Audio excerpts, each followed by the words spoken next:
Well, we beat the Fire Temple, but let's see what happens after the Fire Temple, shall we? This is the Mississippi King welcoming y'all back to more Let's Play Ocarina of Time. So, hello Mississippi dudes. And, let's actually use this here Megaton Hammer. With it, we can actually break down boulders. And that comes in handy for finding a few secrets, in particular, one that I was telling y'all about before, one secret that may arguably make going to the Fire Temple worth it over going to the Water Temple first. And it is not any of these things, that's for sure. No, I just wanted to show this place off first, and then we can go check it out. But, none of them sell stuff that's useful to me, apparently. So, let's just head this way and see what we can do. And we'll actually use the Megaton Hammer to open the way to the thing that we want. One that is indeed a pretty good upgrade. But as for whether it's more valuable than the hook shot, the long shot that is, well, I'm not sure. It really depends on what you value more.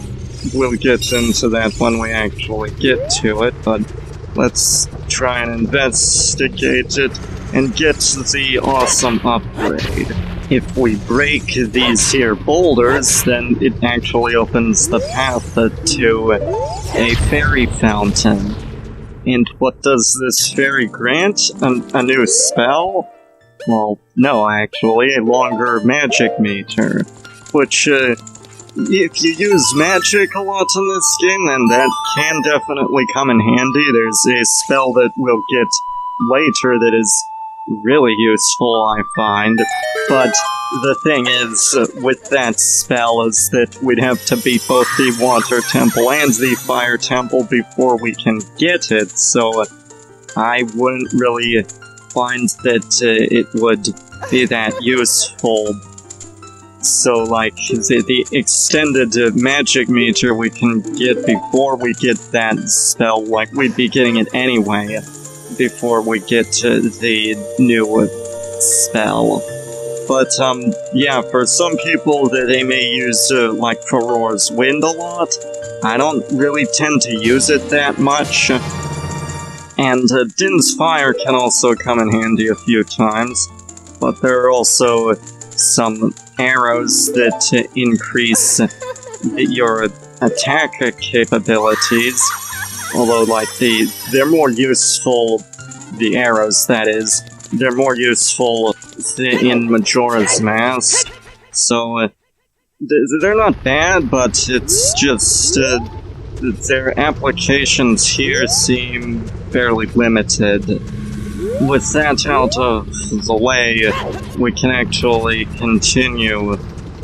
And with the magic upgrade, it can also let us do more spin attacks, but I usually do spin attacks by spinning the control stick, because that just allows me to do it without using any magic. And I find that more useful.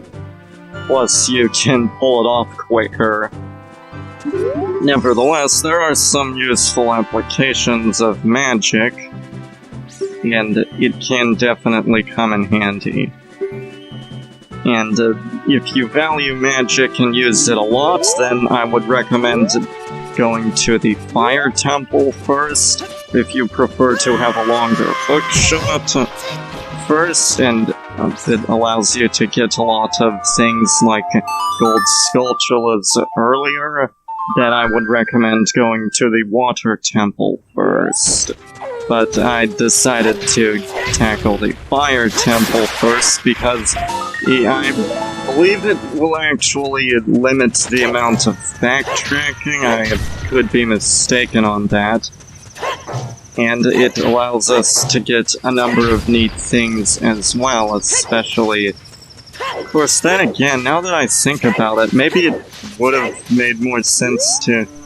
No, it just depends on what you value more.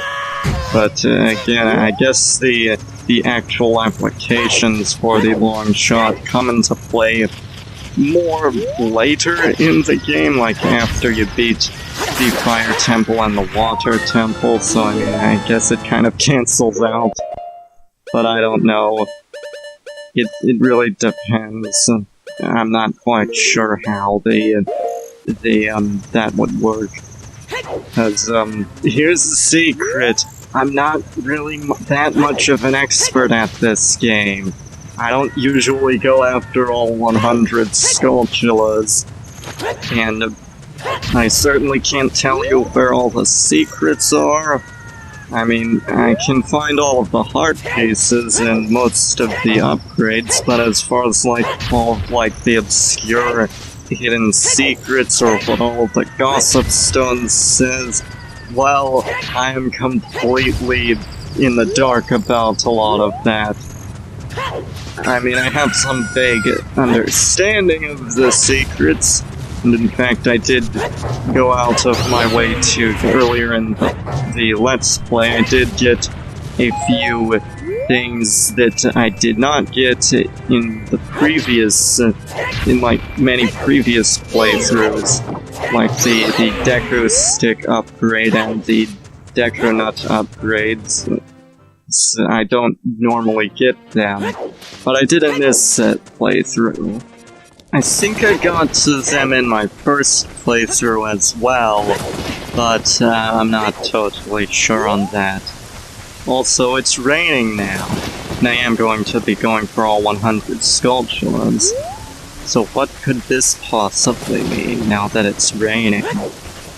I don't believe this game actually uses a legitimate weather system. Of course, I could be wrong on that. It wouldn't surprise me. But, if we actually leave this place and then go back, then it triggers another cutscene. This is very vital to the story and will mark another branch in where the story goes. Like, you can either you can tackle 2 temples. You have a choice between them. I'll go into that more in depth later, though. And once again, this cutscene is yet another example of the game's masterful use of cinematography. Get back, MK. And it just breaks free. It's an evil spirit, and it broke free from its sail inside the well. What is this evil spirit? Well, we'll find out more about its nature later, or rather its supposed form later, because it's actually a boss that we'll be facing off in a future temple. But as we are now, we can't harm it because it doesn't seem to take any real form. At least not at the moment. And of course, because it's so powerful, it can toss Link around like a ragdoll. Like it's nobody's business. It's just ridiculous. Fortunately, Link's not dead, obviously. He does come to find Sheik here. Looks like you're coming around. MK, a terrible thing has happened. The evil shadow spirit has been released. Impa, the leader of Kakariko Village, had sealed the evil shadow spirit in the bottom of the well, but because the force of the evil spirit got so strong, the seal of the well broke, and it escaped into this world. I believe Impa has gone to the Shadow Temple to seal it again, but she will be in danger without any help. M-King, Impa is one of the 6 sages. Destroy the evil shadow spirit and help her. There is an entrance to the Shadow Temple. The only thing I can do for you now is teach you the melody to lead you into it. This is the melody that will draw you into the infinite darkness that absorbs even time. Listen to this, the Nocturne of Shadow. And this is perhaps my favorite song in the game. Well, I don't know, there are so many good Ocarina songs, but this is at least in my top 3. Of these songs that warp you places... Actually, you know what, I kind of take that back because there are so many good ones, it's hard to really pick a favorite over them. You know how it is, it's just, I can't do it. There's so many great ones. This song actually takes you to the graveyard. You actually need it to enter the Shadow Temple. Let me take care of the village. I'm counting on you, M. King. And let me guess, you're gonna vanish like they called it! Actually, that's kind of cheating because I already knew that that was going to happen. I've played this game before, remember, but I will meet you back at the graveyard as a child.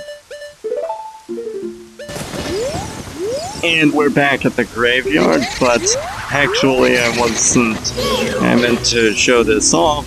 You can actually examine the 2 gravestones next to the big tomb. And if you do that, you can find 2 foes that aren't like the others. You can actually kill them, and they'll reveal some interesting information for you. The information can be useful, but of course, since I already know it, it's not really useful to me. But I still want to show this off. But the real reason I'm coming back here as a kid is to learn yet another new song. Yes, 2 new songs in one video. Because there's something that we can do now that now that the spirit has broken out of the well. One of the most important things we can do is to head inside the Windmill to play the Song of Storms to the guy who taught us it in the first place. We'll get into more as to how that's a paradox, but I really like the Song of Storms. I've actually kind of learned to appreciate it more from, like, remixes of it.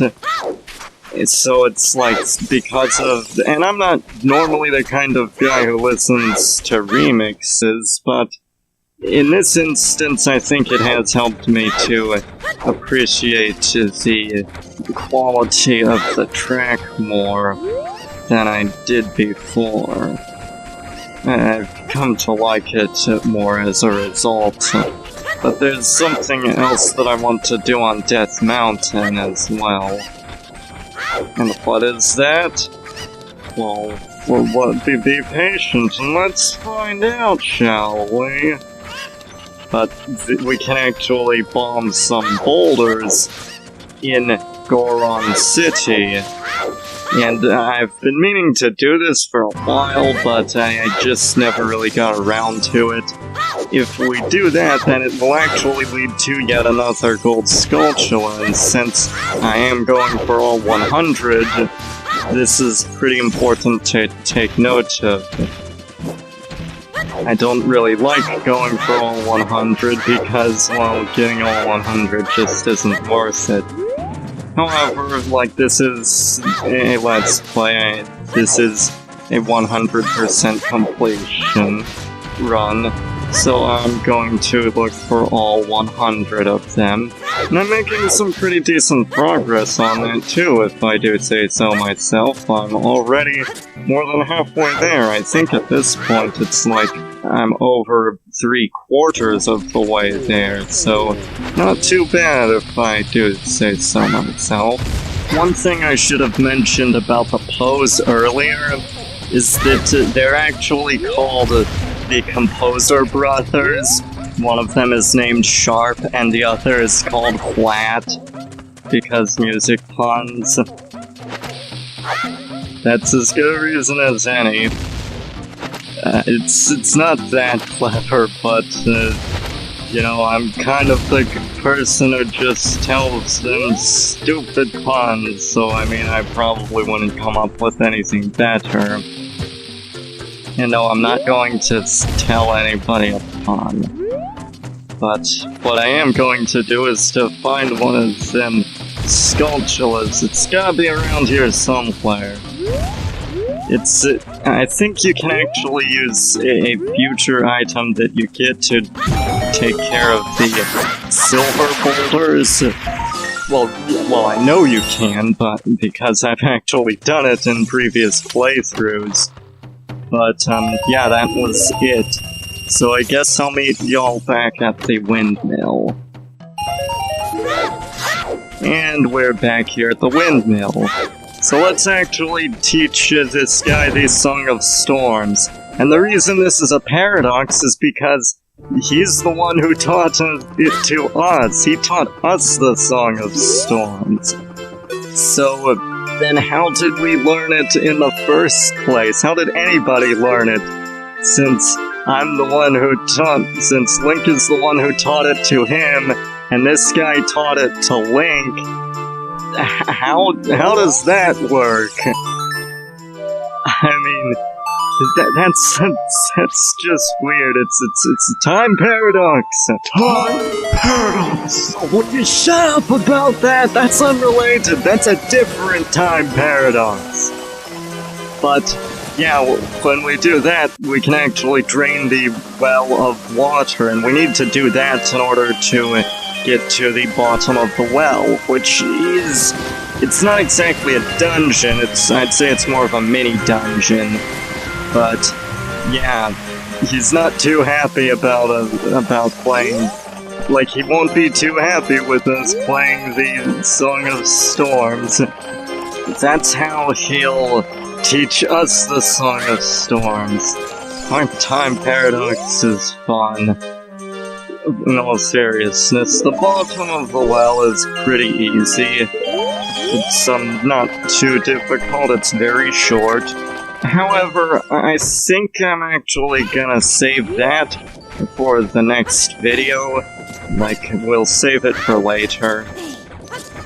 So see y'all then. In the next episode, we'll explore the bottom of the well. We'll start on it and see what we can do. We'll get through it and clear it through as much as we can. This is the Mississippi King signing out.